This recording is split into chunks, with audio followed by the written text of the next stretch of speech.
highest waves are expected for Maui and for the Big Island.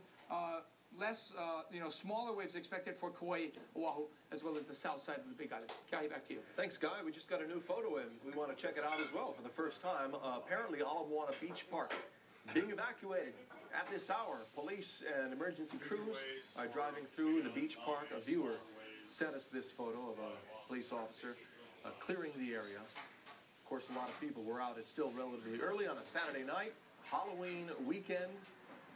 So it's going to be quite a task to get people out of Waikiki, off the shoreline, and out of some of the more populated areas. A lot of Halloween parties underway. Got to imagine a bunch of people standing around in costume somewhere watching this on TV at their friend's house right now. If you're one of them, thank you for being with us. Thank you. What a way to spend your Saturday night. Okay, we're getting some information from Gerard Fryer, the geophysicist at the Pacific Tsunami Warning Center. Let's get a little more depth now to what we're expecting and play the interview with him that was conducted about an hour ago.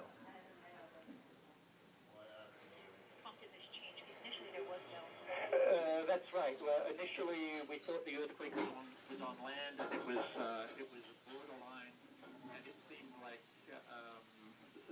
that it wouldn't affect Hawaii. Apparently it's a little bit further out to sea, and we have now seen the measurements on our seafloor gauges and also one tide gauge in Canada. We don't have a good angle on it, but the best we can model now. It looks like it could conceivably be 4 or 5 feet in Kahului and in Hilo. So it's well into a warning level. So we have to go straight into a warning. The tsunami, it's unlikely to be very large, but certainly it's enough to cause some flooding, and it won't be as bad as the tsunami from the Japan earthquake. But the difficulty here is that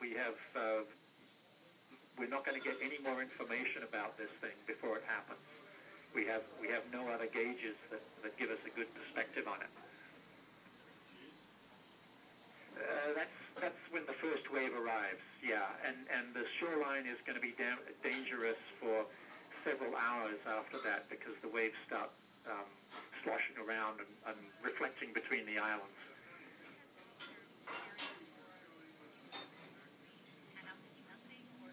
Oh no, we're pretty sure it's not going to be nothing, because we actually see a tsunami on our gauges.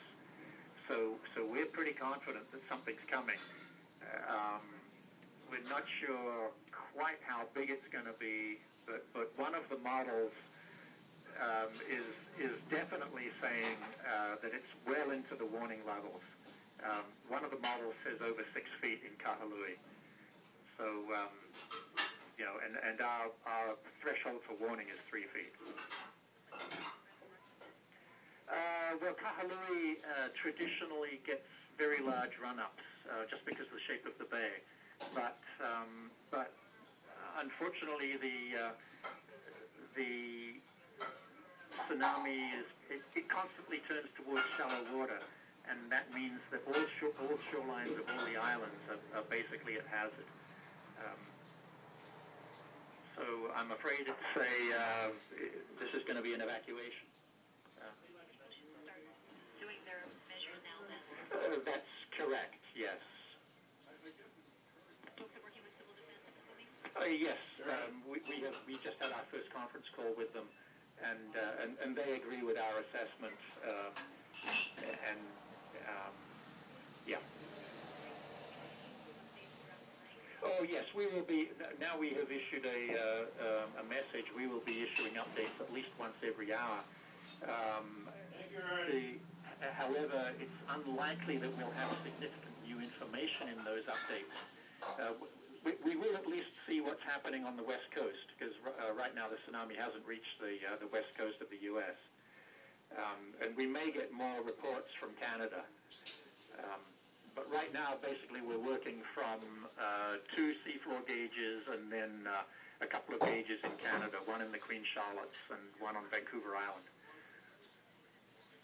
This is definitely a warning. It's not going to be a big damage. damaging tsunami, but it's big enough that people need to evacuate, especially in Kahului and Hilo. Was a lengthy interview with Gerard Fryer, the geophysicist. The quieter parts of that are Lisa Kubota asking him questions. Thank you so much to her for getting this all started tonight about an hour and a half ago. We're still waiting for that latest bulletin from the Tsunami Warning Center. But a couple of takeaways from that interview with Mr. Fryer. They're confident something is coming. It won't be very large. But here's the concerning part, I suppose. He said there will be no more information before it happens.